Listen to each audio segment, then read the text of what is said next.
Russia Ukraine সংঘাত যেন থামার নয়, হামলা পাল্টা হামলা অব্যাহত রেখেছে দুটি দেশ। স্থানীয় সময় রোববার ইউক্রেনের দুটি গ্রাম নিজেদের দখলে নেয়ার দাবি করেছে পুতিন বাহিনী। রাশিয়ার প্রতিরক্ষা মন্ত্রণালয় জানায়, সুমি অঞ্চলের ছোট গ্রাম নোভেনকে নিজেদের দখলে নেয় তারা। একই দিন পূর্ব দোনেৎস্ক অঞ্চলের দক্ষিণ অংশে কনস্ট্যান্টিনোপল গ্রাম নিজেদের দখলে নেয় রাশিয়া। ইউক্রেনের প্রেসিডেন্ট ভলোদিমির জেলেনস্কি সামাজিক যোগাযোগ মাধ্যম এক্সে দেয়া একটি পোস্টে জানান, গেল এক সপ্তাহে ইউক্রেনের বিরুদ্ধে শত শত হামলা চালিয়েছে রাশিয়া।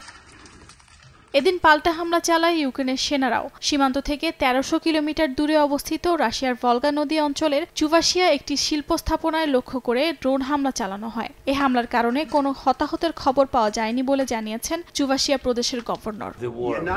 এদিকে মার্কিন প্রেসিডেন্ট ডোনাল্ড ট্রাম্পের সঙ্গে ইউক্রেনের প্রেসিডেন্টের বৈঠক বাকবিতণ্ডায় ভেস্তে যাওয়ার পর আবারও হতে চলেছে যুক্তরাষ্ট্র ইউক্রেন বৈঠক। এবার বৈঠক হবে সৌদি আরবে। আলোচনার জন্য সোমবার সৌদি আরব যাচ্ছেন মার্কিন পররাষ্ট্রমন্ত্রী মার্কো রুবিও। যুক্তরাষ্ট্রের পররাষ্ট্র দফতরের এক বিবৃতিতে এ কথা জানানো হয়। রুবিও সৌদি আরব সফরকালে ইউক্রেনের প্রতিনিধি দলের সঙ্গে বৈঠক করা ছাড়াও সৌদি যুবরাজ মোহাম্মদ বিন সালমানের সঙ্গেও আলোচনা করবেন। সোমবার যুবরাজের সঙ্গে বৈঠক করার কথা রয়েছে জেলেনস্কিরও। মঙ্গলবার রিয়াদে যুক্তরাষ্ট্র ও ইউক্রেন প্রতিনিধি দলের বৈঠক হওয়ার কথা রয়েছে।